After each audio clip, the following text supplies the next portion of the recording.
It's Friday, it's 12:15 and we're live in Westminster. Leaders were put on the spot last night on election betting allegations and supporting Jeremy Corbyn. I was incredibly angry to learn of these allegations. It wasn't a question that really arose because I didn't think we were going to win the election. I was campaigning for the Labour Party. But out campaigning today in Wales, will any of it impact the course of the election?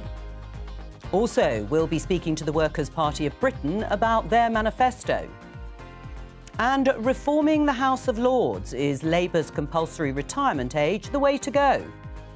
Joining us today, the chair of the London Assembly, Conservative Andrew Boff, Labour peer Baroness Shami Chakrabarti, the Observer's chief leader writer Sonia Soda and the editor of The Spectator, Fraser Nelson. This is Politics Live Election 2024.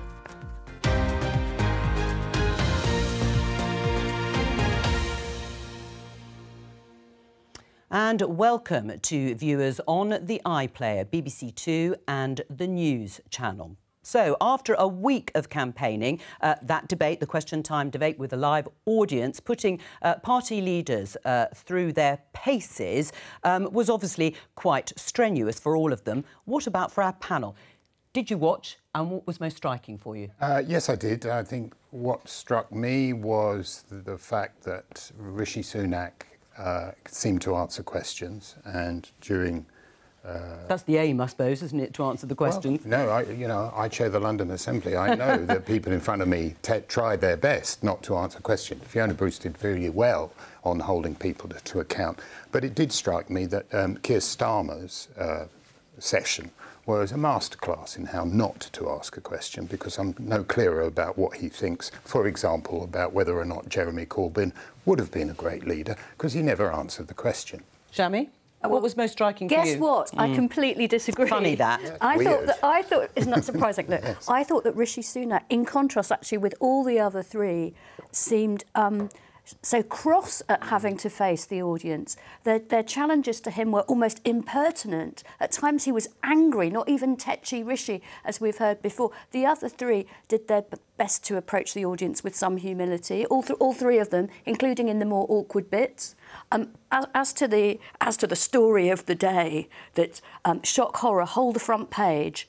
Did you know that Keir Starmer actually served in Jeremy Corbyn's shadow cabinet and campaigned with him at 2 general elections, as if that is some kind of revelation? Right. Well, the question, of course, was slightly different. Before I come to our other guests, let's just get a flavour of some of the questions that were put to the leaders, particularly on the issue of trust. Hi. We've had 5 Prime Ministers in the last 7 years, and one of them managed to last for 6 weeks. As a result, I think we are something of an international laughingstock. I'm asking if you would confess to us tonight, even just a small amount of embarrassment, to be leading the Conservative Party into this election campaign. When I first got this job, I stood on the steps of Downing Street and spoke to all of you as Prime Minister for the first time, and I acknowledged that.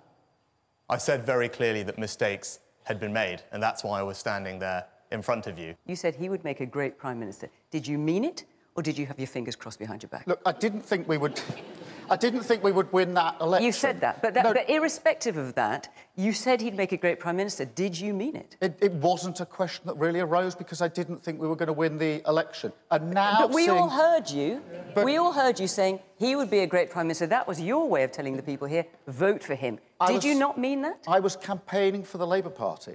And I'm glad I did. But you also campaigned for Jeremy Corbyn to be Prime Minister. I was campaigning for the Labour Party. I was a Labour politician. In 2010, your party promised to abolish tuition fees, and that was the centre of your campaign. Now, students like myself are burdened with hundreds of thousands of pounds of student debt. How can my generation trust you? I understand why your generation lost faith in us. It was a difficult government to be in.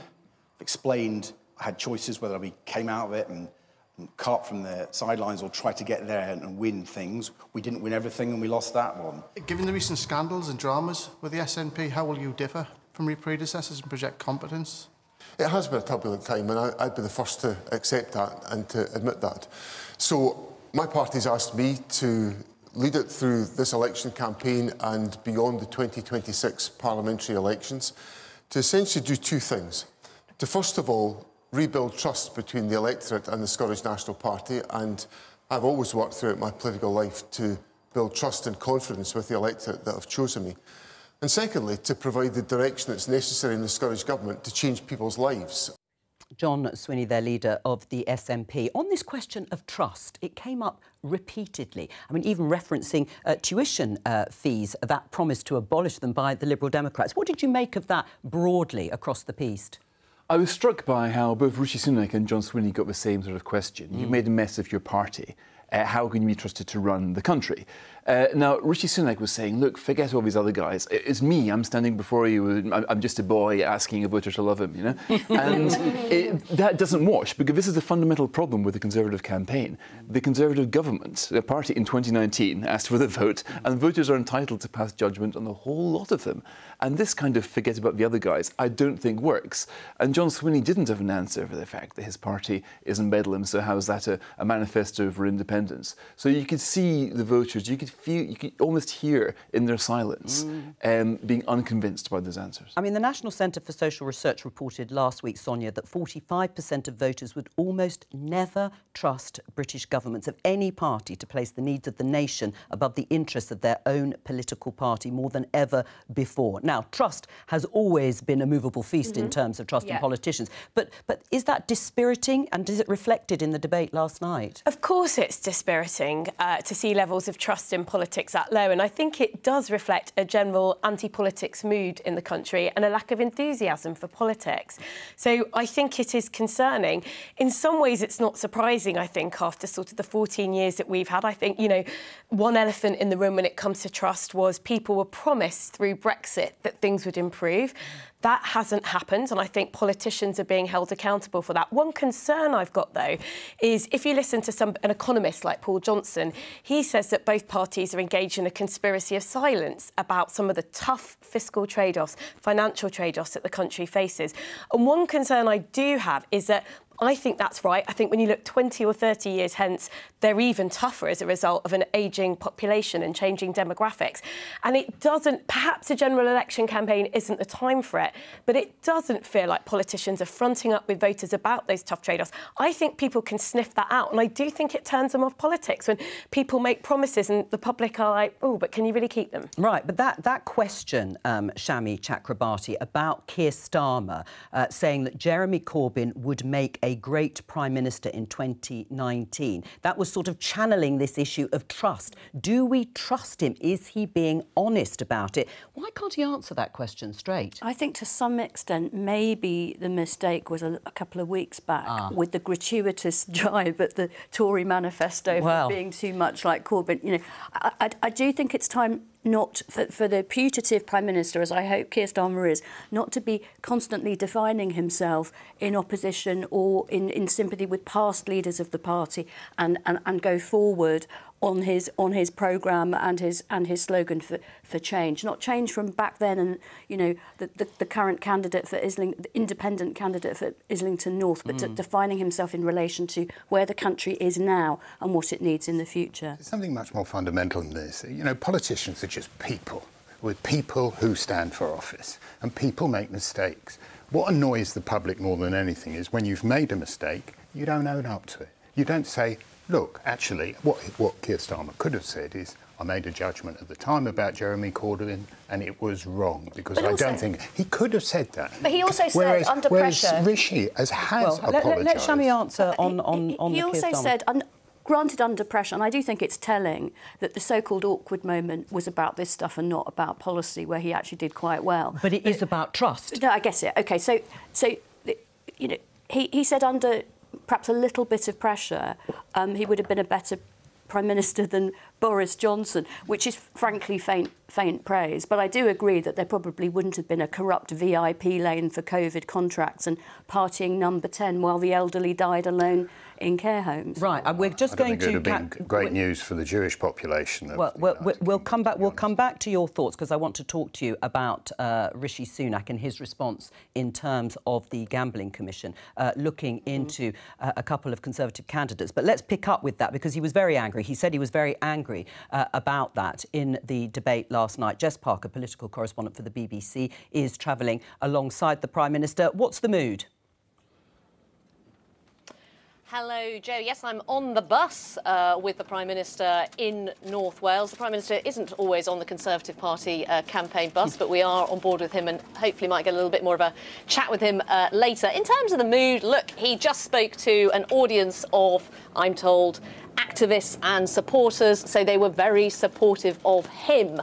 In terms of what he was talking about, the Conservatives like to lay into Labour's record in Wales, so there was quite a lot of that from the Prime Minister and other speakers as well. Again, though, he was making these interesting comments about saying he understood that voters and people are frustrated with the Conservatives and indeed with him, acknowledging that mistakes have been made, but also repeated this line as well, saying people shouldn't sleepwalk into this election and let Labour waltz into Downing Street. So I think really trying to, again, grab voters' attention with these kinds of narratives. It plays into those warnings as well we heard from the Conservatives over the last week or so about what they say could be a Labour super majority. Of course, there is criticism of this political tactic as to whether it's a good idea or not, but it's certainly something that he was repeating today here in North Wales. And was there any development? Have there been any developments and any more response to the gambling watchdog looking into a second Conservative candidate? Yes, Jess. Yeah, sorry, Jay, there's a little bit of break-up there on the line. Look, there were some valiant attempts by journalist colleagues, including from the BBC and others, to try and ask the Prime Minister for a little bit more detail. So, in terms of these betting allegations. So he was asked when he had found out about these allegations. He was asked if, in principle, by Sky News, our colleagues here, if he was comfortable with Conservative candidates placing bets on the date of the general election. And he was asked again about pressure to suspend those candidates. He really did stick to his script, the Prime Minister, on this one, really didn't want to be drawn into the details, and so repeated that he was angry about the allegations, said they were serious matters and being investigated by authorities. But no doubt, I think journalists will keep having a go to see if they can get a little bit more detail out of Rishi Sunak, as will I, given I'm on the bus with him at the moment. All right, well, good luck, Jess Parker. Thank you very much. We can see Rishi Sunak campaigning out today, and goodbye to you there, Jess Parker. On this, Andrew, should the Tory party withdraw support from these two candidates? That is the question that has been asked. We know that one of them, Craig Williams, did place a bet on the timing of the election a few days before it was announced. He's admitted it. He said it was an error of judgment. Should he be suspended as a candidate? I don't know. I don't know the details enough. And if it was that he had inside information, and we don't know that, we don't know that. If he had inside information and placed a bet, he certainly should be suspended. But not on the basis of an error of judgment in placing a bet in the first instance. I think that was pretty stupid, really. I mean, one of the things we've got to do with whichever way, whoever gets elected as members of Parliament in the next Parliament, is we need to beat them over the head with the Nolan principles and make sure they memorise them. So on that basis, he should have been suspended. We've been talking about trust on the basis of who liked who and who served in whose shadow cabinet, but not on the justice. But not on the. There's also justice as well. Natural justice. Well, says, thank you for that. Yeah. I have been a lawyer for 30 years, and I would suggest... Would you hang on to people before they're found guilty? Is that what lawyers do? It is normal practice when there's a serious allegation of this kind, even in a normal employment scenario, to suspend somebody pending that criminal investigation. If he suspends, he's not going to be an MP if he doesn't stand for election, right? He's already apologised for the error of judgment. The error of judgment should be enough for the purposes of suspension at this point. Oh, my Lord, we all have to resign over error of judgment. Absolutely. Parties do take... I'm not faultless like yourself. Andrew, parties do take decisions. They may be right or wrong decisions about what they do about candidates, and that decision hasn't been taken, and we've discussed... I think it's enough to say that he is furious.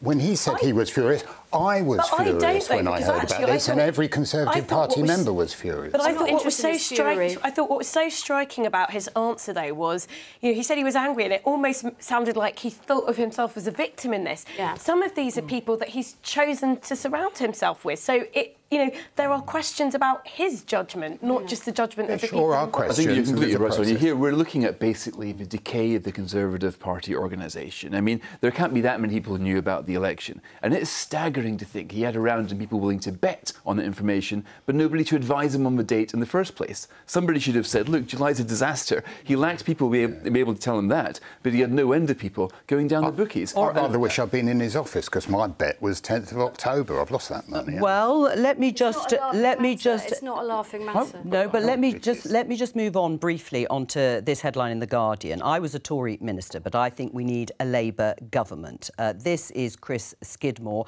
who actually was the Conservatives' net zero czar, I suppose you would call him. Is it a surprise? No, not in the least. I mean, I had to be reminded that he was a member of the Conservative Party. He spent the past few years actually arguing against us, especially with our position in London, where he decided to take a completely different position from the rest of us. So I'm not in the least surprised. People change their minds. I just wish they'd do it while they weren't MPs. I think this makes an important point. Chris Skidmore is a green lobbyist right now. I think laws should be passed. So ministers who take on an environmental brief should be banned from acting as lobbyists or profiting from that position. I mean, now he's a professor of ecology at Bath University or something. This is a bag-carrying history graduate who's, via politics, been transformed into a very lucrative career. And here, I just think this is what places politics and mistrust. Is being a professor of ecology a really lucrative career? There are probably quite a few academics who disagree with you. That is on the sideline to his consultancy, for which he abandoned his constituents, forced them into a by-election. Are you saying people shouldn't have second jobs? I mean, we've had endless discussions about whether politicians should have second jobs, and many do. I think there's a real problem now with politicians getting into a brief from which they later profit. I think there should be a ban on working for foreign governments like David Cameron did, a ban on working as lobbyists as Chris Skidmore did, because the voters will think you're making laws simply to feather your nest after you leave politics. All right. Next Wednesday, Michelle Hussain, my colleague, will be hosting a head-to-head debate between Rishi Sunak and Keir Starmer in front of a live audience in Nottingham. If you have a question for the party leaders, you can contact BBC Your Voice, Your Vote via the BBC website. You can see all the details there. That is next Wednesday at 8:15. Now, across the course of the election campaign, you will have noticed, as keen Politics Live observers, we've been speaking to representatives of several smaller political parties on an almost daily basis. Today, we're talking to the Workers' Party of Britain. It's running in its first general election with 152 candidates. Let's speak to Hoz Shafi, who is the National Campaign Manager of the party, and he's in our Westminster studio. Welcome to you. Hoz, we've asked representatives of all of the parties to give a short, sort of 30-second pitch of your offer to voters. So perhaps you'd like to go ahead. I would say to you that we're a necessity that's been born out of the politics that we've had in the last 49 odd years, where we've seen the Labour Party fracture and move further right. We're a left-leaning socialist party. We believe in looking after everyone. We're about taking everyone with us. We're not part of the, what's the best way of putting it, the Thatcherite way of, you know, the individual over society. We are people that want the whole of the country to go together, including the poor, including veterans, including the middle class as well, that are becoming the poor at the moment. All right, well, your 30 seconds is pretty well up. The ongoing conflict in Gaza has been central to the campaigning by your party in this election. Yeah. But what can you really achieve? The government will be formed either by the Conservatives or the Labour Party. That is the most likely outcome. What can you do to actually change their policies when it comes to Gaza? Well, at the moment, as the polls are the way they're going, there's not a lot that we can do about what's going to happen. It looks like the Labour Party is going to win a huge majority. We want to just make sure that it's not as big as it is. We feel that it is unhealthy for a party to have a 400-seat majority, because they can do whatever they want to do without any kind of pullback from the rest of the people in the country. Now, Labour are not saying what they're doing. All they're doing is waiting for the Tory party that has disintegrated to be replaced by them. And that's all it is. It's right. literally... But I was asking what you're proposing in terms of a policy around the Israel-Gaza conflict, because, as I say, the leader, George Galloway, has made it fairly central to his campaign. All I can say is that we are fighting for the people of Gaza. We're out there demonstrating every single day, but policy-wise, we're a very small party. There's not a lot we can do other than put early day motions in. And all we can do is try and be the conscience of what I feel to be a parliament that has become a psychopath, and a parliament that has become a psychopath through the fact that it's decided that what is happening in Gaza is normal. What's happening to the people of Gaza is normal. I don't think the politicians of mainstream parties would characterise it in that way, but I will ask them in just a moment. Would you prefer a Conservative or a Labour government? Neither. I don't see any difference between either of them. All right. It's literally just changing. All it is imagine like the chairs on the Titanic. That's what we're looking at. Let's swap chairs over the Titanic, because you have a Tory and have a Labour in. It makes no difference. That ship is sinking. This country of ours is going down, and it's going down. And I don't mean financially, I mean morally. We're bankrupt. We're part of an organisation or a country that has seen it fit to support a genocide. All right, but Hoz, is there any hope coming from the Workers' Party of Britain? The only hope I've got is that I hope that people take the opportunity, because every time we hear about this is a democracy, now we've got to vote for the Labour or Tories or this, that and the other, I suggest you vote for, wherever there is a Workers' Party person, vote for them. All right. If there isn't a Workers' Party person, vote for the independents, because we can't allow a Labour Party to basically have 400-seat majority. All right. Hoz, Shafi, thank you very much for joining us. Let's pick up on that with you, Shami Chakrabarti. Listening to that, how will you persuade people who would like the issue of Gaza and the conflict there at the forefront of the campaign and have lost faith in a Labour Party on this issue? Look, to have any kind of influence on the world stage, as this relatively small country that we are now outside of Europe and so on, to have any influence, you have to be in government. I think that is Mr. Galloway's party, is it not? Yes. We heard, you know, they want an economic reset and all the rest of it. What we didn't hear about was the rather hateful homophobic views that Galloway has repeatedly put on the electoral map. I think George Galloway is a shapeshifter rather akin to Nigel Farage. And he knows about division, and he knows about. Sometimes he goes to a constituency and tells the Muslims. He's not here to answer if you're going to make specific allegations about him. I think this is the politics of division, and it is a form of anti-politics. It's not actually a way to bring forward sensible change, either in Britain or on the world stage. But sorry, Sonia. Well, other policies that the Workers' Party of Great Britain has got as well that we didn't discuss is they want to take the UK out of NATO. They want to cut spending on a nuclear deterrent. So there are huge security issues as well in terms of what they're saying. And I find it really hard to take credibly anyone from the left, actually, who comes on and says there's no difference between a Conservative and a Labour government. Look at the Labour government's track record between 1997 and 2010 on something like child poverty, and then look at what's happened to child poverty in the last few years in this country. I mean, there is a huge difference. Right, but there is pressure coming from both the left to Labour and reform on the right to the Conservatives, not just the Workers' Party of Britain, the Greens primarily, particularly on some of these issues. And there may well be people who think, I can't see any difference between the mainstream parties. I'll go left and right. Of course, Keir Starmer, all he's done in the last few years is pretty much abandon his various policies until there's almost nothing there to point to. Now, I'm surprised the Workers' Party isn't doing better because, of course, there is very strong depth of feeling on the Gaza issue. Well, but it seems it seems to be the Greens rather than the Workers' Party who are successfully attacking Labour from the left. If you look at how the Greens are campaigning in Bristol Central, which they may well win, they're using the Palestinian flag in some of their literature. You know, they're basically taking that, and also they're talking about saying, oh, the rich have got richer and the poor have got poorer, etc. Which, by the way, is untrue. The lowest paid have done the best in the last 14 years, and the highest paid have done the worst. Right. I mean, does it worry you in terms of that pressure from the left, not necessarily from the Workers' Party of Britain, but the Green Party?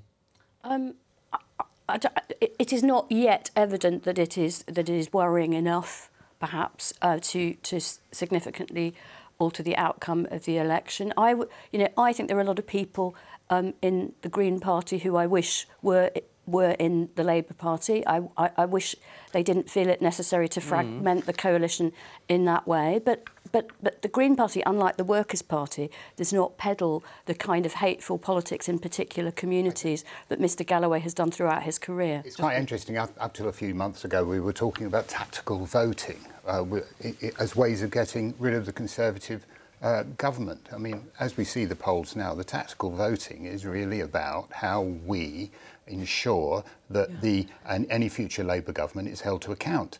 And so people like the Green Party, who are, let's face it, much more authentically socialist and left-wing than the Labour Party is now. I don't really see the Labour Party as a socialist party anymore. And yet we've absolutely... It's a social democratic party. Yeah, we absolutely know that there are plenty of people in this country who actually like socialism, who they believe in it. Well, let Shami respond and then I'll come on. The Greens are actually much more authentic voice for that than Labour is now. It's good to hear your advice about socialism, but do you not think... Well, it's my granddad's advice, who was a founder member of the Labour Party. But do you not think that, well, if he was a founder member, he will have recognised the Labour Party as a broad coalition? He would have recognised the party standing up for working people and believed in socialism. And I respected him for that, as we all should. And I respected and continue to respect rule of law, one nation Conservatives who do not brand the European Court of Human Rights as a foreign court because it sits in Strasbourg. So we're talking about socialism. It's not that dirty a word, and people are entitled to have a party that Absolutely. represents it. And I'm just saying that Labour doesn't, and the Workers' Party and the Green Party, they do. The Labour Party, from its inception, as you know, has always been a broad coalition. It has had to be, because when you are doing mass movement politics for people who do not inherit wealth and power, you have to move in broad coalitions. There's a point about being a broad coalition. If you take away, in order to accommodate as many people as you can, you actually take away the meaning of the party.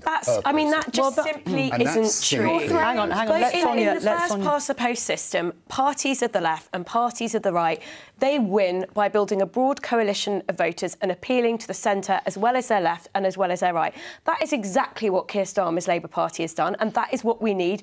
That's what he needs to do to win a general election. He's moved to the right. He's done exactly the same as David Cameron did with the Conservatives. He's moved significantly to the right, but there's massive space to the left. Right. Well, hang on. We're going to. We are going to. What about the Conservative Party? Right. We're going to just come on to. We're just going to come on to the Conservative Party, and you can ask precisely that question, Shami. Nick Robinson, my colleague, continues his series of interviews with the party leaders, and he'll be joined by the Reform Party leader, Nigel Farage, tonight at 7 p.m. on BBC One and on the BBC iPlayer. I said we would talk about the Conservative Party, and we are going to, because the polls, as you know, we may be able to show you the BBC poll tracker, have kept the Labour Party at least 20 points ahead of the Conservatives pretty well throughout this campaign and before. We've also had some more apocalyptic polls in terms of the outcome for the Conservatives, ranging from wipeout to this term super majority, but a very, very big majority. So it is no wonder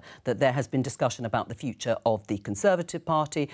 Awful lot of chatter about manoeuvrings in terms of future leaders post this election. Fraser, you are one of those who has been writing about it.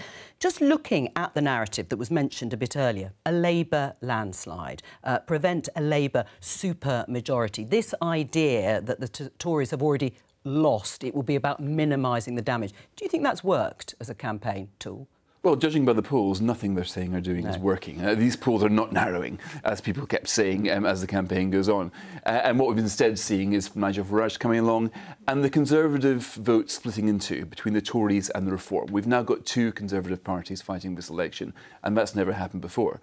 So that's what we're seeing here. It's not really the country shifting left. It's just the way that the votes are falling will give Keir Starmer a disproportional majority to the proportion of people voting Labour, which, by the way, early 40s, is not that big, but still enough to give him this. Now, the Conservatives, of course, they had two strategies. One is to pretend that they're going to win, and the other, and I know a couple of cabinet members who think they should be doing this, saying, look, we've already lost, but the most rational reason you have for voting Labour is to hold Keir Starmer's feet to the fire, don't give him too big a majority, make sure there's just more than a few dozen Tory MPs. Surely you prefer a more balanced parliament with 100, 200 Tory MPs. Now, that's a more coherent argument, I think, than pretending that Rishi Sunak is going to be in there implementing national service or whatever.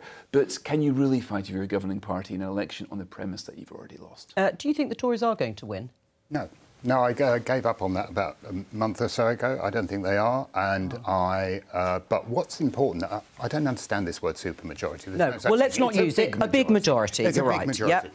The thing about it doesn't work here. A big majority, what a big majority says is that you have fewer people to hold you to account. And one of the things that we do know is that when Labour come into if Labour come into power, which seems likely, is that our taxes are going to go up and they're going to put in stuff that they need to be held to account for. And if we haven't got those MPs sitting opposite them to hold them to account, that is a serious threat to democracy. But what I wanted to come to was this broad church that we were talking about before. What's happened to the Conservatives' broad church? You say it's split in two for the first time ever. It also shrunk a lot over Brexit. So there were a lot of actually moderate Conservatives who either left the party or were pushed out. You mean Remainers? Purged. But they were Conservatives who were pushed out over the Brexit issue. And that is a very bad thing for a party. And I think that helps explain why the Conservative Party is in the state where it is today. Because if you have an ideological purge of your party and you push out some of the more centrist MPs, that's not great for your electoral prospects. And that's exactly what we've seen. It worked out not badly in 2019. I mean, that's true, but that election was done when the promise of Brexit was still there. It was a Brexit election. It had a very effective slogan. Brexit has not delivered what Boris Johnson said it was going to deliver, and now the Conservative Party are getting punished for it. What I think is that some people in the existing Conservative Party, not even Reform, wanted to turn this election into a referendum on pulling out of the Convention on Human Rights. And Sunak has been leaning in that direction, showing ankle in that direction, but didn't actually come clean about it in his manifesto. And you saw that in the final question last night, when he really lashed out against the foreign court. That is a disgrace, and that is not in the best tradition of the British Conservative Party in its day, the most successful coalition electorally in Western democratic history. I'm in Shame on agreeing him. with you. Shame on him. Well, we need a one-nation Conservative Party. You're really against a policy the Tories don't actually. Nobody is saying we should pull out of the ECHR. Yes, they are. But you're in danger of agreeing because... I'm in danger of agreeing, not because we will, the Conservative Party will ever be for pulling out of the ECHR. It's the most ridiculous proposal I've ever heard in my life, to join a club only inhabited by Russia and Belarus. Well, some Conservatives don't think it's ridiculous. And he did say last night that if it came to a choice... Some of my party colleagues are wrong, and I will argue this to the grave. The point is that when you build a party, you have respect for each side. Each side has to have respect for the others. And what we have actually seen is a lack of respect for one nation Conservative within the Conservative Party. That has happened, and after the election, they've got to be reminded. Well, there has been no Conservative victory that hasn't been fought on the centre. Fraser, is that your analysis of what will happen after the election? We don't know the outcome, of course, and anything can happen in the last few weeks of a general election campaign. But looking to some of the discussions that you've been having, does the party turn rightwards? Well, that is a good question, because whatever remains of the Conservatives, about between a quarter of a third of the current Tory MPs will make it after the election. Think what Parliament's going to look like. But there's going to be between 50 and 150, depending on what these MRP polls say, out of a Parliament of 650. That's not very many. Nigel Farage, what's he going to have to show? He might get more votes from the Lib Dems, but the polls suggest he'll be lucky to fill a taxi with his MPs, far less take the fight to Labour. So you've got to reunite the right. That's the obvious thing with the Conservatives to do.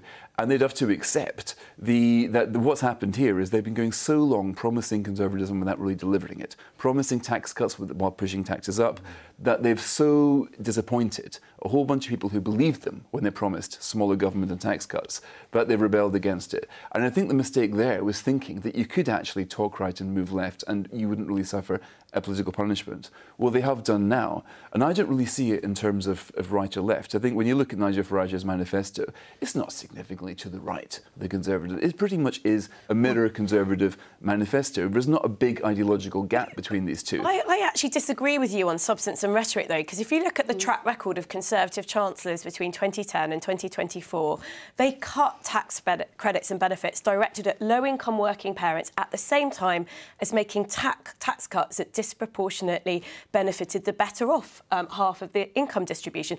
They effectively cut tax credits and they funded it through tax cuts.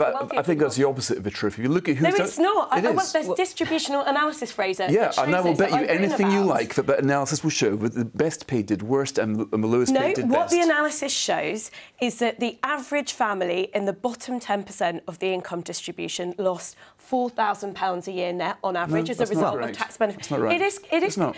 Fraser, well, you just hang on. can't assert that my facts are wrong. The facts are right. I've written about them, and there's... I've written about them too. Hang on. Can I interject? Maybe you two... fiscal studies reports that show this. You two could perhaps have this debate again, and we will play it out on the programme on this particular point. We'll bring our respective reports. You can bring your respective reports. But can I just ask one question on Labour? If Keir Starmer and the Labour Party win the election and get into government, how long is the honeymoon period going to be? Because there are a lot of people who say there isn't much difference between the two parties. What's your fear? So my fear, it follows what Andrew was saying about one nation conservatism and what might happen if the Tories lurch to the right. You'll have a Labour government that's trying to be honest about the state of public finances.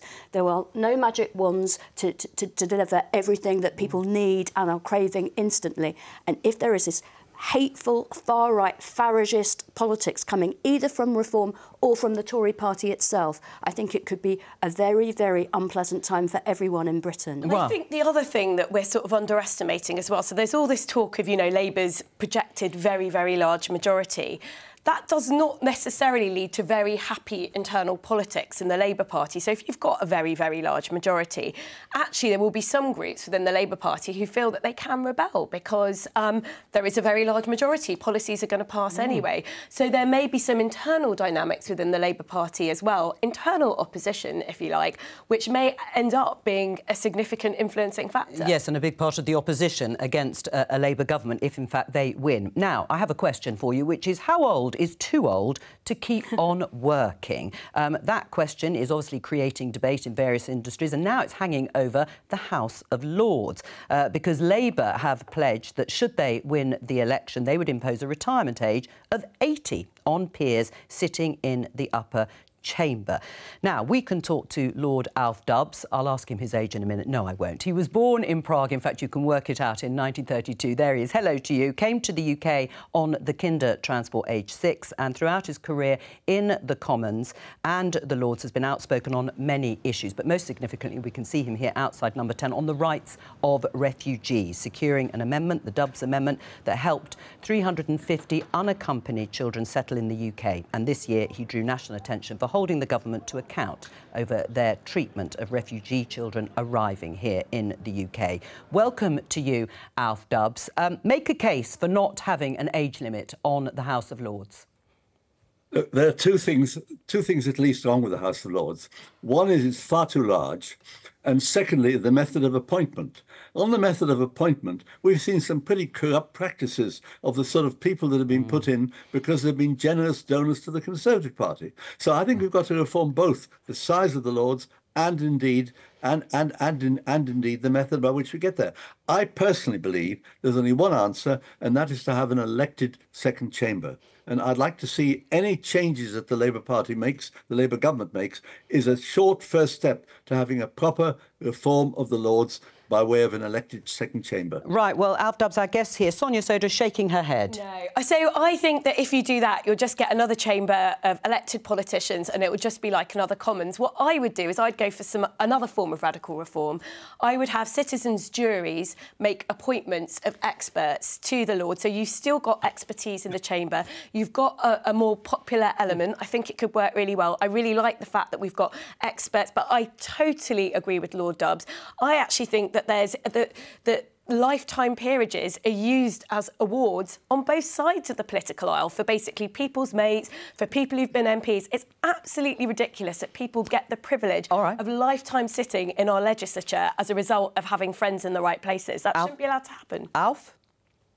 Well, look, Look, of course, I repeat, I think we should be elected. The problem with expertise is this, that the foremost expert in, say, nuclear physics knows nothing more than any of the rest of us do about unemployment, the health service, planning, education, and so on. Expertise doesn't last very long once you've left the field in which you're an expert. I think what a legislature needs is experts to advise the legislators. That's how I'd like to see it, and that's why I don't move away from having an elected second chamber. Right. And if we could have a different method of election, so it wouldn't quite be like the Commons, but there's no harm in that, provided we're democratically accountable. All right, but let me until that is discussed in detail, depending on what happens in this election, Alf Dubs. What about this age limit of 80? Is it a good idea or isn't it? You're 91. Well, OK, so I'm going on programmes as being the token old person in the Labour Party. Thank you. Look, I'm not going to defend my position as long as I can be replaced by an active, committed person who will take over. And that's not the present system. Well, hang on. Fraser. I think the fact that you're in the Lords, Alf, is actually a sign that there shouldn't be an age limit. You've achieved a huge amount in the areas in which Fraser's going to defend. There's nothing token about Lord Dubs here. He has been one of the most effective hell raisers, if you like, in Parliament. Absolutely. And he actually embodies why he's wrong, actually. Because what you need is people like him in there who are original. The House of Lords doesn't work in theory, but it works in practice. Right. And just as we don't believe we're having an agreement on retirement on David Attenborough, we don't want to impose retirement on David Attenborough for what he does for the environment. So you think it's a bad idea? And what he does for refugees is up there with David. Here because it's ageist. Ageist. What are we going to do? Are we going to, once we've done the House of Lords, are we going to say the monarch has to retire? As I say, he's the David Attenborough of refugees, and so I don't think the BBC is going to be calling for the early departure of David Attenborough. How much poorer would this country be if Lord Dubs hadn't been in the House? Yeah, but can I just remind? Well, Alf Dubs, there's a breakout of love and support for you. But it is what Labour's pledging in this manifesto, Shami. Well, Alf has actually been quite diplomatic, and he hasn't spoken against that. He's saying he wants an early transition to an elected second chamber. I hear what Sonia said, and I think the reasonable debate between them highlights for me the need for a constitutional convention and for cross-party, cross-regional consensus about probably a written constitution, hopefully before I'm 80. Right. Oh, a long way off, of course. Do you disagree with the policy, then? I don't feel very strongly about it. The policy is supposed to be a transition to an elected second chamber. I'm with Alf on the elected second chamber, but I do also agree with Sonia that if you start messing around with the constitution in this way, for example, you'd need to bolster the independent judiciary and probably give them strike-down powers. It's a message from the Labour Party that after you're 80, you're useless. That's what they're basically saying. Well, that's quite brutal. Alf, would you like to respond to what you've heard? Well, look, well, of course, I agree with Shami. But look, it's very simple. I'm there because as long as I feel I can make some contribution, and I'm not keeping anybody else out, which I'm manifestly not, then I'm going to keep going. But look, the number of people affected by this are very few, and most of them actually in the Labour Party. We're an older party because of the appointment system than the other parties. Right. And the actual change to the size of the Lords will not be very large. And some of the people who are over 80, some of my colleagues, are pretty effective, whether it's George Fuchs or Michael Heseltine or Attenborough or Joan Bakewell and so on. These are all people who are making a positive contribution. Yes. So it'd be a pity if we lost them just like that. Well, it's a pretty sort of eminent, isn't it, group, the over 80s club in the House of Lords. The Spectator does an octogenarian's power list now and again. I have to say, they pack quite a punch, I think. And also, OK, America's a bad example, to be honest. I think a kind of 80 cut-off point might work over there. But over here, the House of Lords needs independent spirits. Absolutely. And people who are not careerists, not looking over their shoulder at somebody's approbation. Right. So that's why it works. Alf Dubs, thank you very much for joining us, doing a brilliant job, obviously, clearly, for the over 80s anyway in the House of Lords. Anyway, that's all we have time for today. Thank you to all of my guests. I'll be back with more Politics Live on Monday. From all of us here, bye-bye.